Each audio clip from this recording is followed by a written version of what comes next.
Hey y'all, I am back again with the conclusion of the worst, most terriblest, awfully edited season 15 of Real Housewives of Atlanta.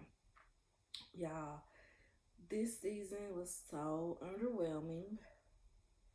I thought the reunion did bring more than the season did, but it was slow too. So it's like I truly can't wait to see what they do with the Sweet 16 season. Because production truly needs to put in the stuff that matters. Like, we got so much of them arguing in the season about Marlo blaming Candy for her nephew getting killed and, all this beef and stuff that I feel like the stuff that we really could have seen they didn't show. Like, I'm one of the people who I like to see the girls' business endeavors. And it seems like since Kenya kind of flaked because she wasn't able to perform in Birmingham, we still should have seen her salon opening. Like, that could have been a half an episode, at least 15 minutes. And we didn't get to see that. But y'all gave us episode after episode after episode of Marlo running down Candy about saying shooting. Well, running down Drew and Candy about the shooting and saying shooting. And it's like, y'all did all that on the front end when it's stuff on the back end that we really wanted to see. So it's going to be interesting to see what season 16 looks like. It's going to be interesting to see what Real Housewives of Potomac looks like because that's the same production team and everything, right? I believe they have the same production team for the black shows. So, without further ado, y'all, let's just get into this review. So, the second part picks up where the last one left off with Drew yelling at Courtney, getting her together for the most part about talking about her kid, about how Ralph coached her, which Ralph did. Ralph very much gave Courtney a script to follow. Hey, when you around the girls, this is what you need to say to Drew, okay? Ask if her sister called her a B. Ask about this. Uh, she wanted me to adopt JoJo so that she could have me paying for everything. Like, he gave Courtney a script because literally the exact words that are coming out of Ralph's mouth is what's coming out of Courtney's mouth. And it's too much because it's like, cousin Courtney, you just tell him all your business to, well, she's my cousin, so we're trying to form a relationship. How about y'all form a relationship on y'all's interests? How about y'all talk about y'all's closeness to the family members that y'all share? How about y'all, talk about the kids or you meet her grown daughter or something like that? Y'all shouldn't be bonding on dissing your wife because you ready to divorce her, you ready to leave. So it's so corny to me, y'all. It is just so corny that this is how he wants to bond with cousin Courtney. And that's what really leads me to believe that Courtney has been around longer in his life than what we've seen. Because I would think that you would want to know more about a person than why they're so miserable with their wife. Because it seems like that's all they talk about. So it's giving Sheree, the bomb collector, found this girl. I don't even, they said they knew each other because their kids went to high school together. But like, have y'all been hanging out that whole time? Or when they brought up this mystery woman who Ralph might have been messing with, you said, oh, she and me, my friend, we got this in common. It's given there's more to the story. I know people are saying she lived in Tampa at one point, so the streets is saying she might be Miss Tampa. The reason why when Drew and Ralph first came on the scene, he ran off to Tampa. I hope y'all can't hear all that. He ran off to Tampa for a few days because he was just so stressed out with Drew. Drew didn't even know where he was. It took him forever to even say that he was in Tampa. So it's a lot of hearsay going on where Courtney truly fits in, because it's not giving cousin. It's just not giving cousin. So, like I said, Drew is bringing up how Courtney is being coached on how to handle and talk to Drew by Ralph. And they get into this argument because she was like, "Don't you ever speak on my child. Don't you ever speak on my child." And Courtney's like, "I didn't speak on your child." Andy said, "You did." Andy said, "You did. You spoke on her child. That's exactly what you did, Miss Mama's. Like, stop that." And then right after she says, "I didn't speak on your child," she says, "You single-handedly destroyed your kids." Baby, that's still speaking on her children. Cause how you saying, "Oh, well, that's not speaking on her children. That's speaking on her behavior on her children, and how her children are from that." You're saying her children are destroyed because of things that she did. That's speaking on her children. Don't even bring the kids up. Like everybody sit on the stage, the kids are off limits. You don't even know them kids to say whether they're destroyed by what Drew and Ralph's relationship has been. So, like I said, it's given that Courtney been around for a while, because the fact that she even speaks on issues that they had before she came in the picture, it's just so disgusting. I cannot stand Courtney. I truly hope they do not bring her back as a friend of, as a peach holder, as a guest. I don't want to see no more Courtney, y'all. She is exhausting. She is so exhausting. So then she goes on to say, she exposed Drew, which this part is funny. Keep the kids out of it. But this part had me like, okay, Drew. She was talking about how Drew and Ty been all together-ish. She was like, "Didn't you go to Ty's game in Texas? Didn't you go down to Texas to see Ty?" She's like, "Yeah, so what?" "Yeah, so what?" Like she said when them text messages came out. They're friendly texts. We're friendly. We're friendly. Baby, she is not denying not one single thing when it comes to Ty. And I don't blame her. Ty is a fine piece of specimen, and I don't even like light skin.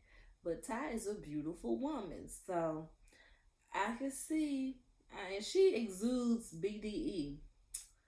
I know that, might not make a whole lot of sense, but Ty definitely seems like she got, BDE.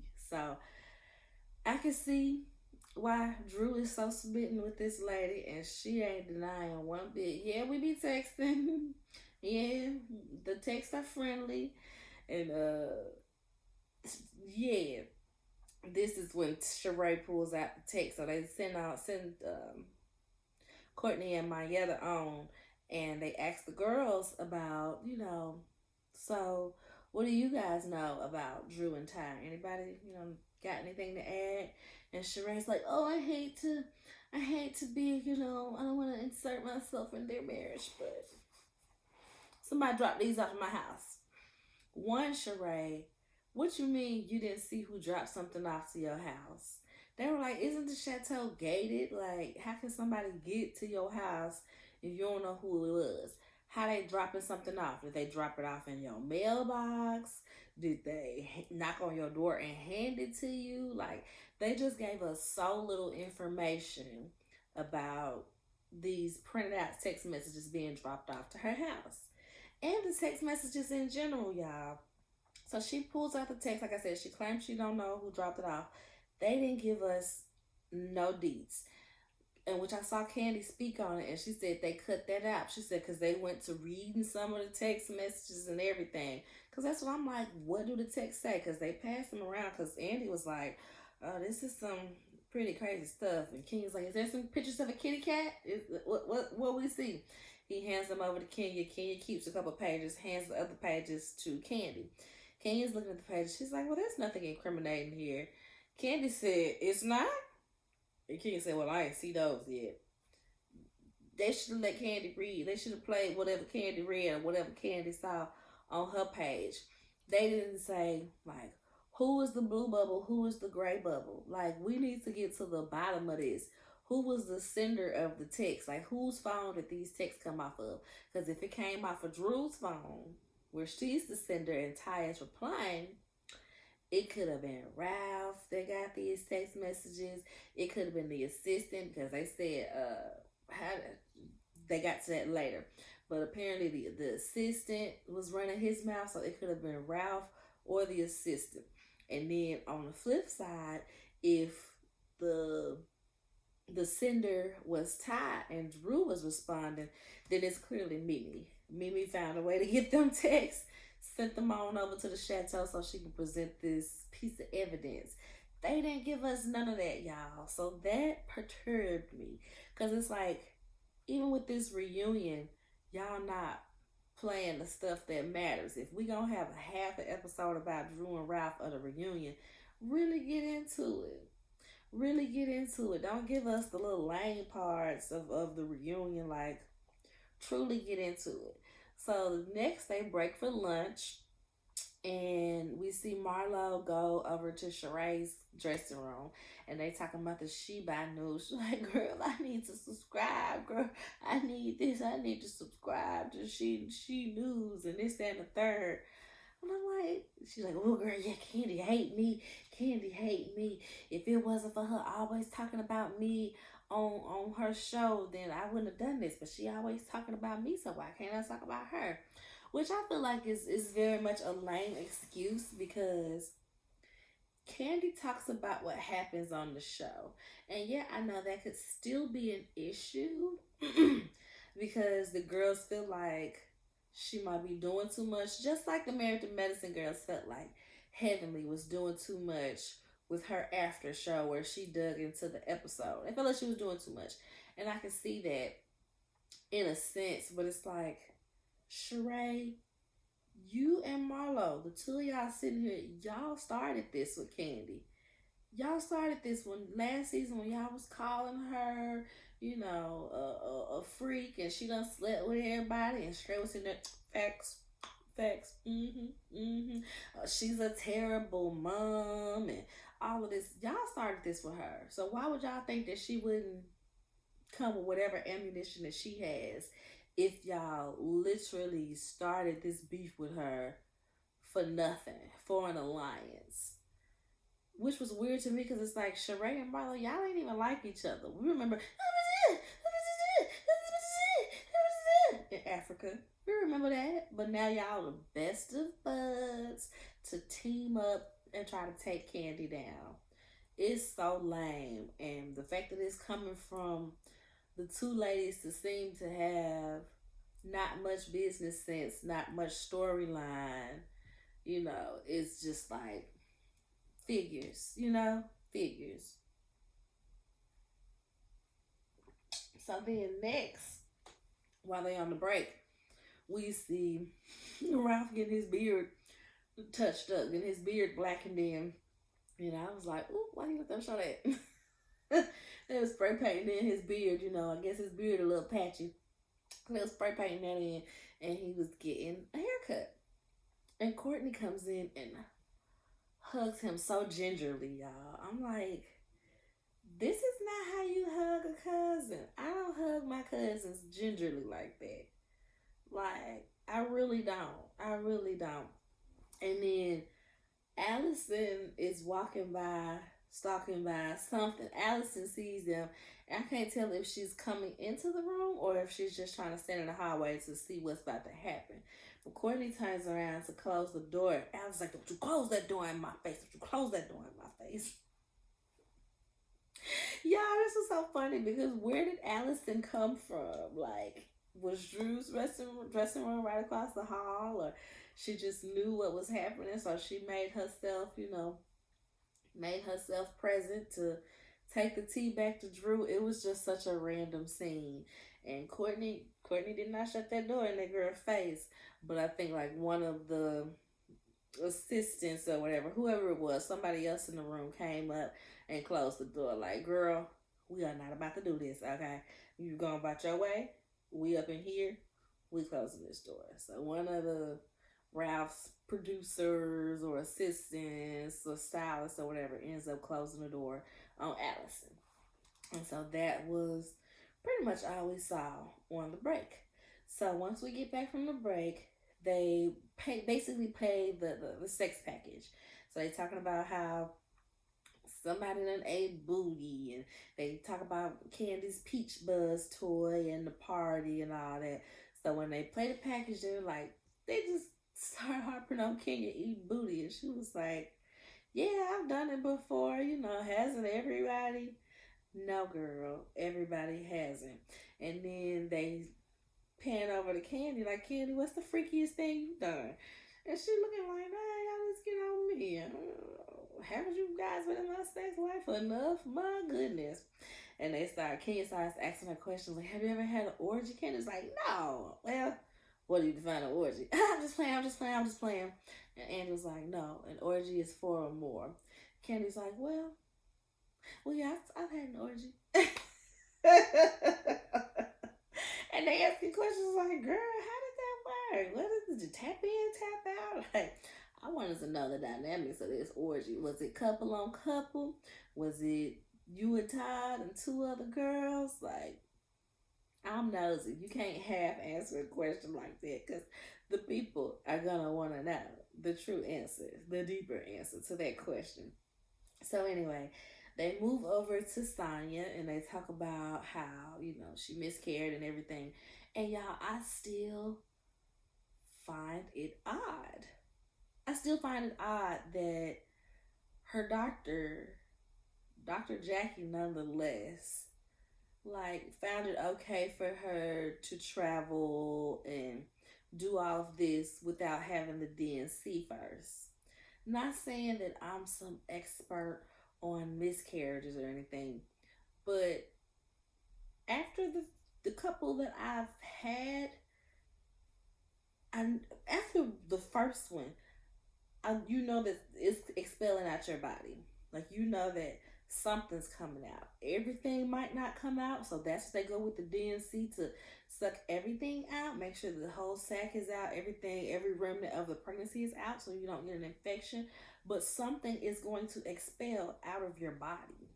So the fact that she was not warned and or prepared for excessive bleeding was just so preposterous to me.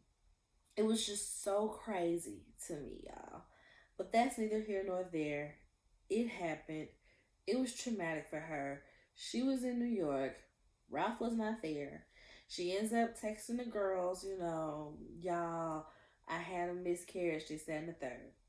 She said Candy FaceTimed her, Drew called her, Sheree sent flowers, Marlo sent flowers and Uber Eats, and, made sure she was all the way good. But she was disappointed in Kenya. She feel like Kenya didn't reach, well, she said Kenya didn't reach out to her. And Kenya was like, "That's not true. I called you." And then Kenya goes into this, but that's beside the point, because da da da da da. I'm glad that you're pregnant now. She got pregnant the next month, and that's how it go, y'all. When you had that miscarriage, I don't know what it is, but you are so fertile in those next couple months. When I had my first miscarriage, I literally got pregnant with my baby 2 months after that. Nobody even told me that you could be that fertile that quick, because it was a shock to me that I got pregnant that quick. But like, your body is like, "Okay, we did that, now let's get the real one popping." So she did get pregnant that next month. She looked gorgeous. Like Kenya said, pregnancy suits you well. Sonya looked gorgeous up there. I think she said she was 4.5 months by the time they filmed the reunion. So yes, and if you see her Instagram, y'all, she still got abs at the top. That lady is so fit and just beautiful. She still got some little abs at the top, even though that baby belly down there, but pregnancy suits her well. And so I'm trying to figure out if I believe Kenya or not when Kenya says she called. Because it could very well have been, maybe Kenya called while somebody else was trying to call, and it might not automatically send you the voicemail. It might just ring, even though they can't answer it. It's a lot of things that could have happened. But I feel like in something so serious, if I know my friend or my good acquaintance, my good girlfriend, even though she might not be friend, if I know my good girlfriend has miscarried and I try to call her and she don't pick up, I'm gonna leave a voicemail. I'm gonna text. You know what I mean? It's not like I'm gonna badger her, but I'm gonna make sure that she knows she's in my prayers. She knows that she's being thought of. You know what I mean? So I don't know if I all the way believe Kenya because I just feel like you would follow that up with a text like, "Hey, I tried to give you a call. I know you probably don't feel like talking right now, but just want to let you know I'm praying for you. Let me know if you need anything." It's just me. I feel like that would have been the natural thing if you called her and she didn't pick up. But Kenya said she called. Sang said she didn't, but they end up moving on. So next we see what we see. Oh, she says they asked about the family. Has your family moved out yet? We already saw on Instagram that the family had moved out. She said they only live 5 minutes away, which I think is good. And Marla said, and she's over there all the time. Good. Shoot, she need her family, especially if Ross ain't never at home. She need her family. I'm glad that they didn't go too far, even though they moved out, which I'm like, I can see you wanting that space. That house didn't, it was a big house, don't get me wrong, but it didn't look like it was a 3 family household. You know what I mean? Especially with 3 kids. So I'm glad they not far because she gonna need her family because Ross seemed like he's still back and forth to Texas quite a bit. So they asked Kenya, what is she gonna do with her eggs? Is she going to have another baby? Because that was her big thing throughout the season is should she get a surrogate because she still got these eggs, these embryos, not even eggs.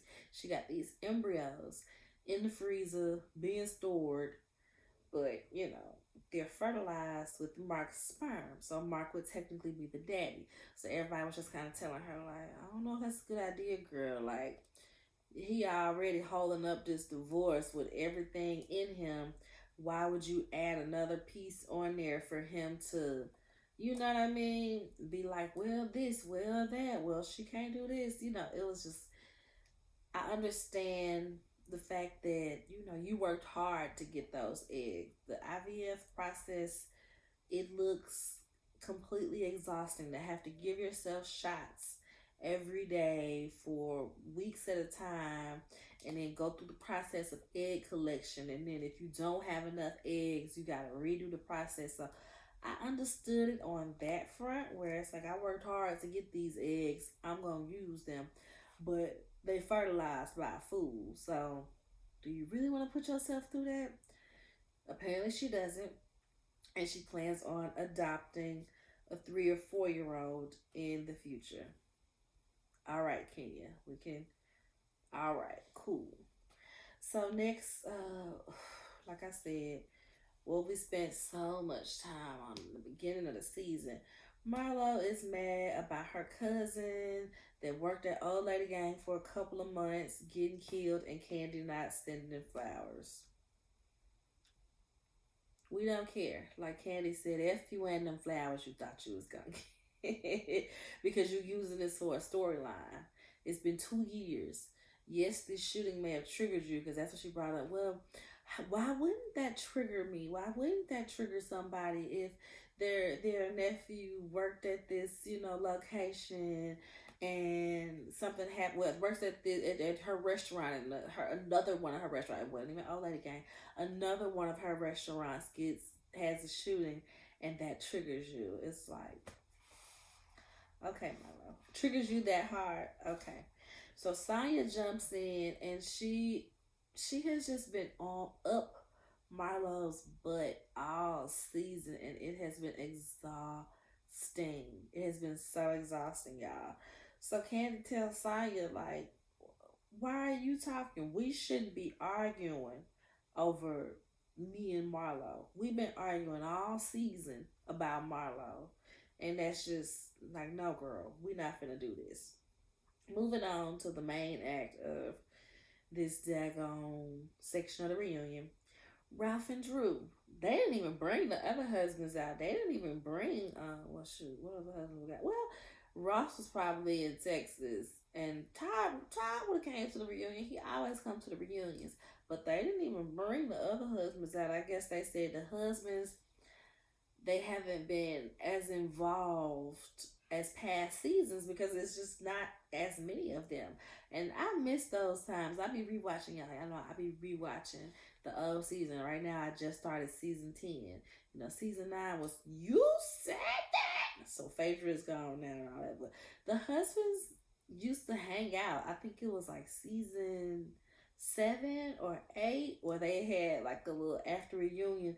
They had a little special where it was just the husbands hanging out with Apollo, Greg, Peter, Todd, just all hanging out at bar one, doing them a little episode of what they went through this season. And I miss those times, y'all.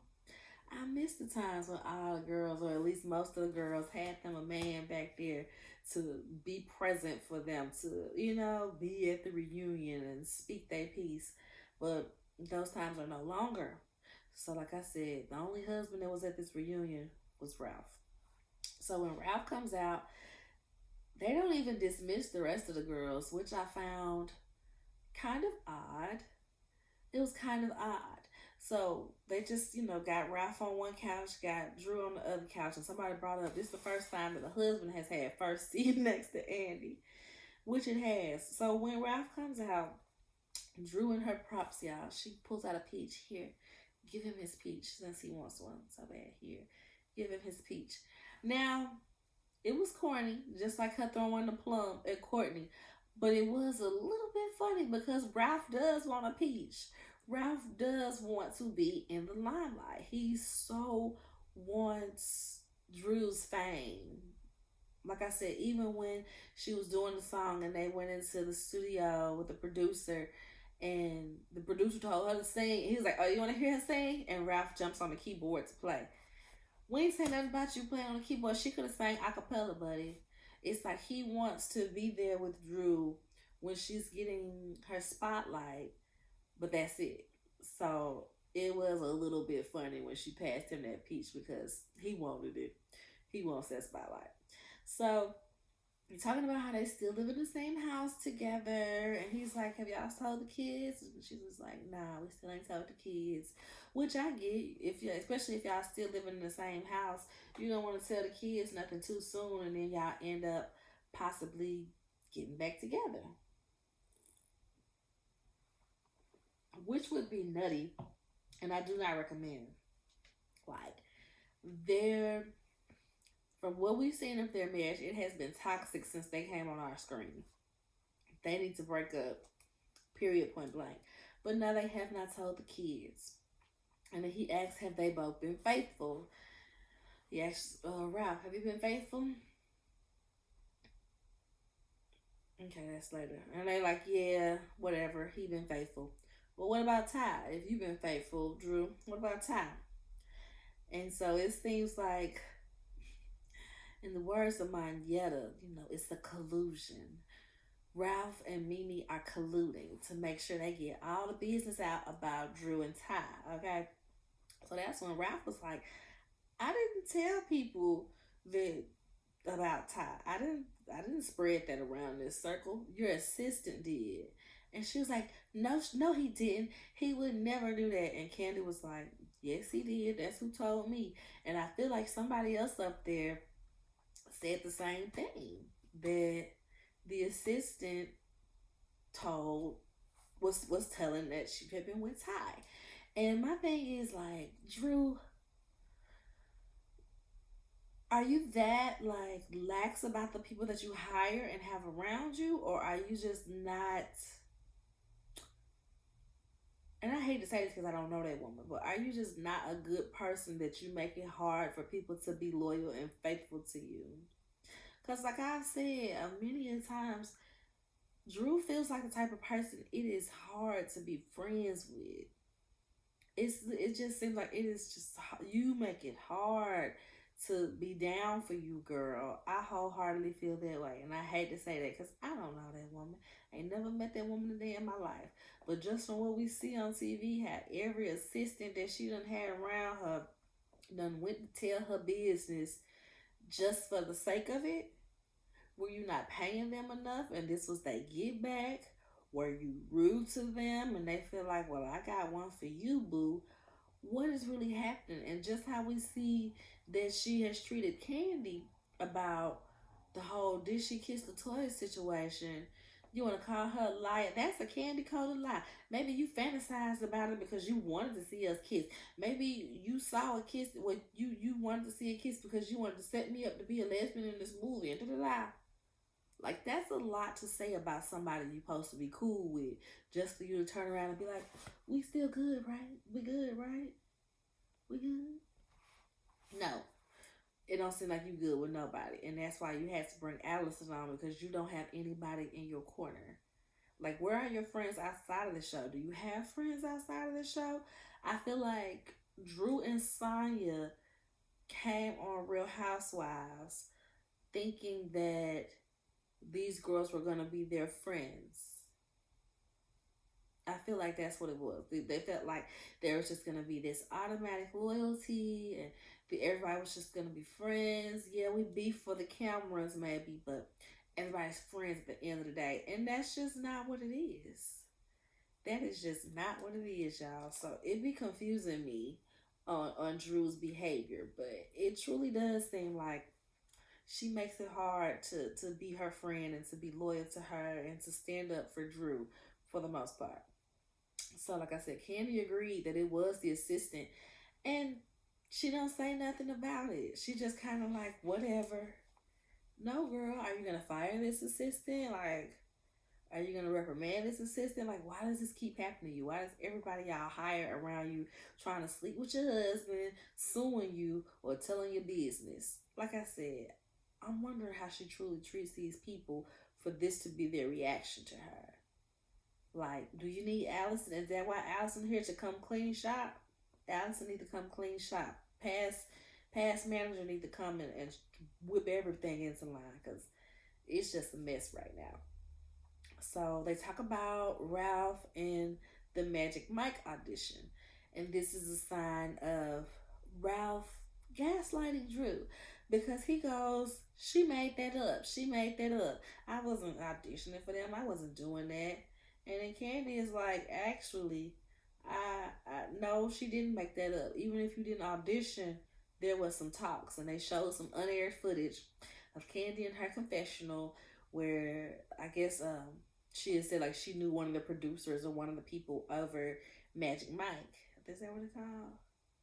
The Black Magic Mike, I guess the Black Magic Mike over in Vegas." And she was like, "No, I had talked to such and such, and they said that there were talks about you auditioning for them.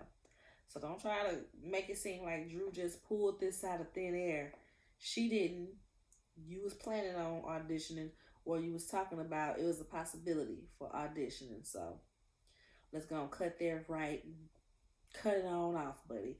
And I can appreciate Candy for saying that. Like Candy, for the most part, she always speaks up when it's something like that. She ain't gonna let no bull or no lie just fly around if she knows it to be differently. And that's why I can respect Candy, because a lot of them motherfuckers would just been like, because they don't like Drew. So she could have easily sat there and been like, because Drew just called her all types of candy coated liars and all this stuff like that. So next they talking about cheating again or something. Drew said that you told me that you were getting blowjobs all over the world. And he's like, "Come on, Drew. That's not even believable. It was just something silly to say. I haven't even been all over the world. That's not even believable." And he said, "It's not."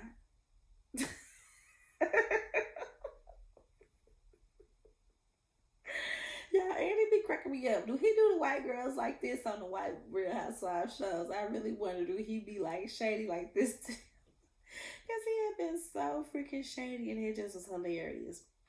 So Drew is mad. I gave you all of my 30s and you just want to say F your feelings. You literally said it to me. F your feelings. Which I feel like is messed up. Like it should never be F your feelings. Like I said, Drew been sleeping with the enemy.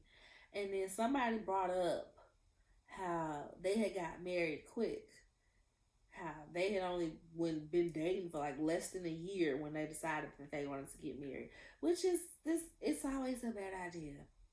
Well, I ain't gonna say always, but it's usually a bad idea.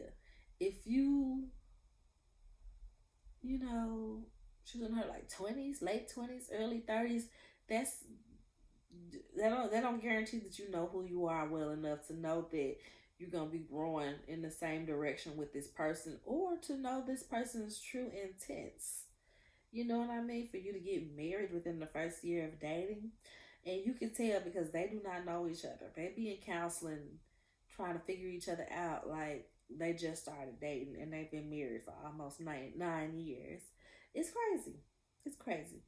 So he's like, Drew, you're acting right now. And she gets mad. She's like, I'm not taking this. I don't deal with this. I'm not dealing with it here. And I feel like this is one of the few times where Drew wasn't acting. I feel like those feelings might have been a bit genuine.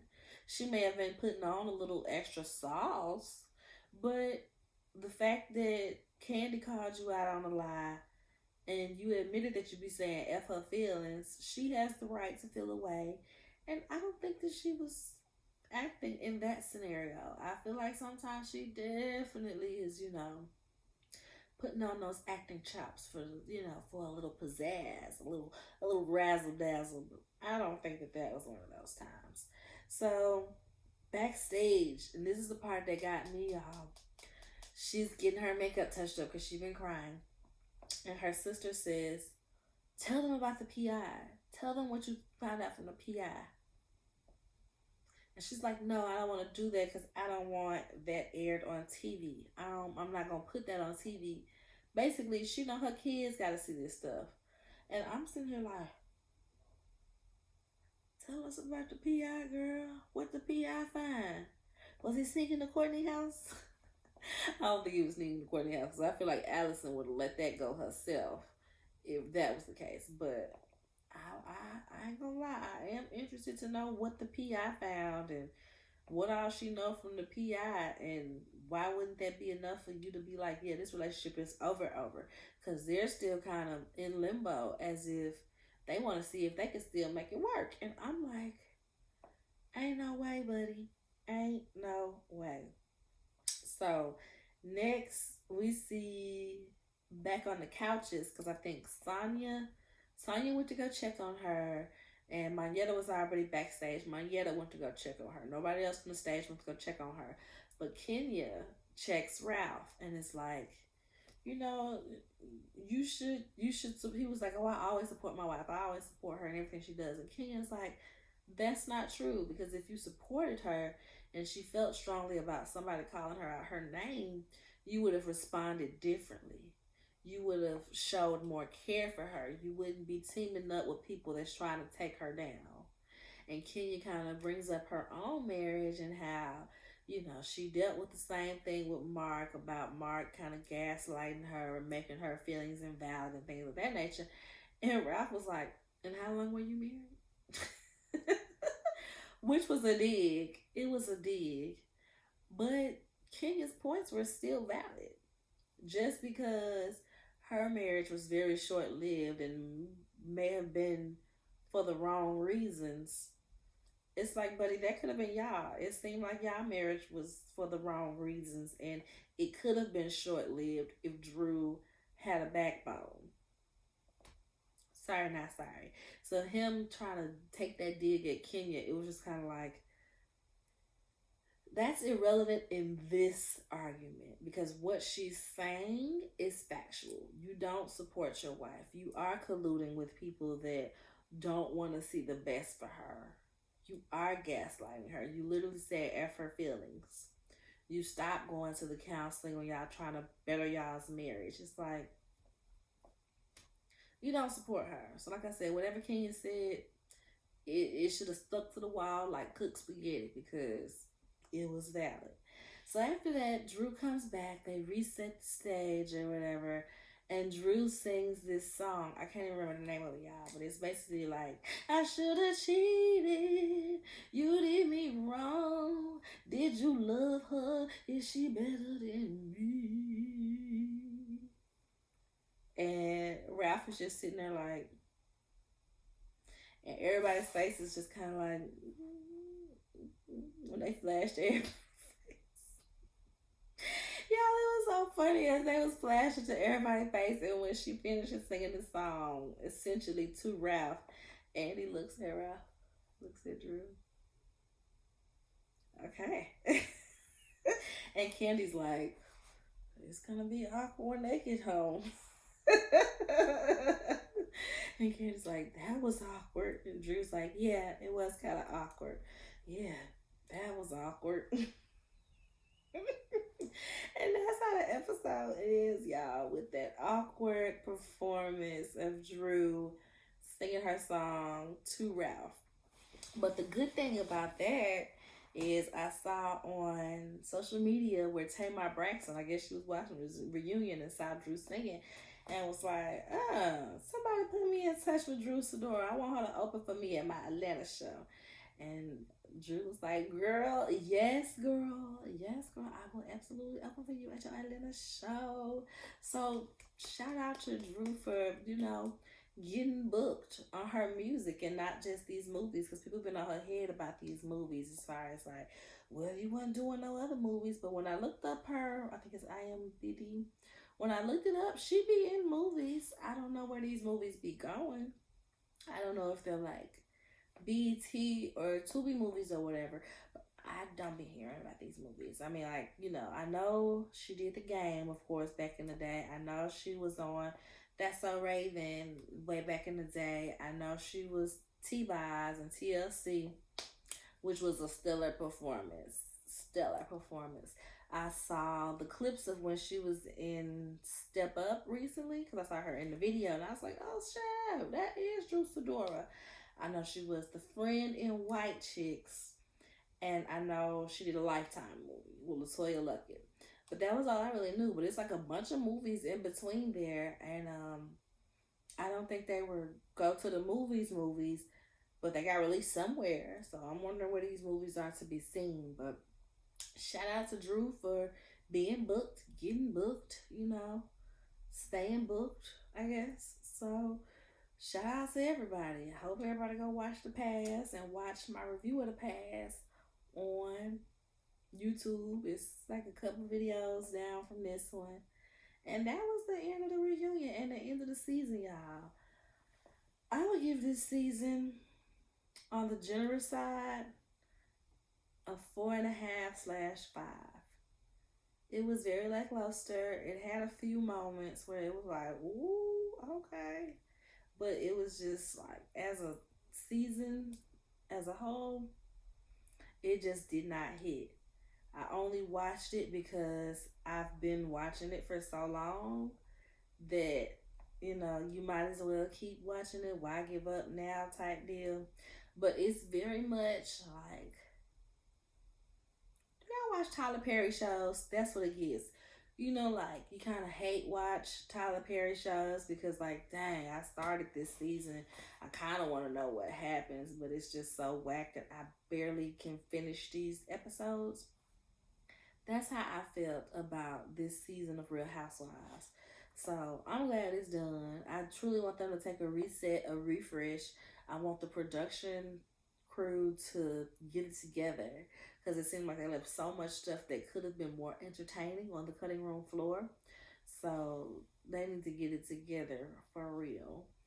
I don't know when Potomac is coming back. I think they're still filming, so we probably don't get them till next year, because Married to Medicine is coming back November 5th. And I will definitely be reviewing them. I think I reviewed them. Do them last year? Or was that Potomac? I did Potomac. I don't think Married to Medicine has aired since I've been doing reviews. But I will be doing Married to Medicine when it comes back November 5th. Love and Marriage Huntsville comes back this weekend. And it looks like it's going to be juicier than the first half of the season, because I started off the first half of the season reviewing it. But it just got like, between Love and Marriage Huntsville and Summer House, I started off reviewing them, and then I just fell off because it was getting on my nerves, and I didn't want to come and be annoyed through the whole review. But it looked like it's going to be good. So I'm gonna be back for Love and Marriage Huntsville. They gonna get me back with that one. I've been saying I want to review Power, but I haven't even watched the episodes yet because my husband wants to watch it together. And that's one of the shows that we do watch together, so I don't want to watch it without him. And then we just don't be having the time, to be quite honest. And then I was thinking about how with Love and Marriage Huntsville coming back, and it's I'm gonna do Love After Lockup. I think that comes back this weekend too. So I'm like, I don't want to bite off more than I can chew anyway. So I don't know if I'm gonna do a full review on Power. I don't think so. I might like just kind of tap in here and there, or like the end of the season maybe or something. But yeah, definitely Love After Lockup. Definitely Love and Marriage Huntsville when they come back, and definitely Married to Medicine when they come back. So yeah, guys, look out for those reviews. We'll have a new episode of Hood Health Report next week. This week we're just, cleaning the house a bit, getting some administrative stuff done. Next weekend I go see Beyonce. I go to Houston to see Beyonce, y'all, and I cannot wait for that. So yeah, what to look forward to for the channel in the future. So I have been talking way longer than I thought I would. It looks like I've been talking for 46 minutes, y'all. I knew this was going to be like a 25-minute review. So anyway, bye-bye. See y'all on the next one. You sleepy? I think they're on their way. She's usually on time. Opinion about her mom really started to make me think about my relationship with Nene and what she's going through. We reconnected, texting each other, there. But this is the first time that we're actually hanging out face to face. Hopefully by the end of the night, we'll be back in a good place.